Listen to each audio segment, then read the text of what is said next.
2024 ते बांदी विच शहर में 1 बजे असांजा सोट मुंहिंजो सोट शायद जमाली ऐं चाचा बशीर जमाली जे विच शहर में शहीद थी। अॼु 12 ॾींहं गुज़री चुका आहिनि।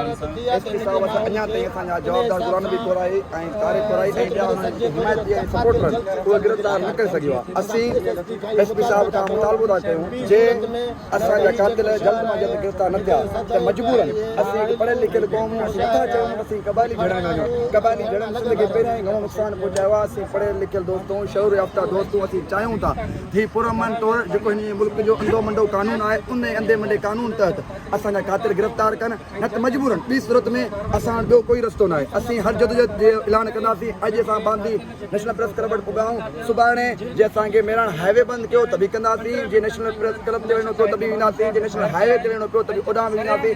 जे ॿिनि कराची ॾांहुं वञिणो पियो त ओॾां बि वेंदासीं। जेसिताईं असांजा कातिल गिरफ़्तार नथा कनि उहे उनखे सदा नथी थिए तेसिताईं असांजी एहतिजाजी सूरत जारी रहंदी। साईं 12 ॾींहं गुज़री चुका आहिनि। पुलिस बिल्कुलु नाकारा बणियल आहे। अञा ताईं कातिल गिरफ़्तार न आहिनि थी सघिया।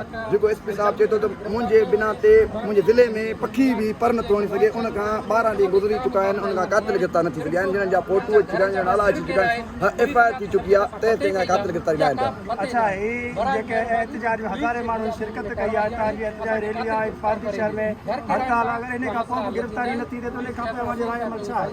ऐं सम्झां थो हीअ अॼु लखनि जी तादाद में जेके मुख़्तलिफ़ कारोबारी शख़्सियतूं मुख़्तलिफ़ कम्यूनिटियूं हीअ सिर्फ़ु जमाली बिरादरी जो रैली न आहे पर हिन में हर माण्हू हर ज़ात हर फ़िक्र सां दोस्त रखंदड़ आया आहिनि। ऐं सम्झां थो जे अॼु जी रैली बि ॾिसी IG साहब DIG साहब SP नवाब शाह साहब chief justice Pakistan chief justice Sindh जे उहो एक्शन नथा कनि त ॿी सूरत मजबूरन असांखे पंहिंजी जदोजहद जो लाइअमल वधाइणो पवंदो ऐं असीं वसी कंदासीं। सुभाणे थी सघे थो असांजा एहतिजाज अञा वधीक सदी हुजनि। असांजा कातिल जेके FIR में असीं 2 जवाबदार ॼणाया आहिनि हिकिड़ो गुलाम नबी कोराई आहे ॿियो तारिक कोराई आहे ऐं उन्हनि सां गॾु कुझु सहूलियतकार बि आहिनि। उन्हनि जा नाला जल्द ई तव्हां वटि अची वेंदा। उन्हनि माण्हुनि वटि पहुची चुका आहिनि जेके उहे सहूलियतकार आहिनि ऐं असीं चऊं था उहे सहूलियतकार बि गिरफ़्तार थियनि।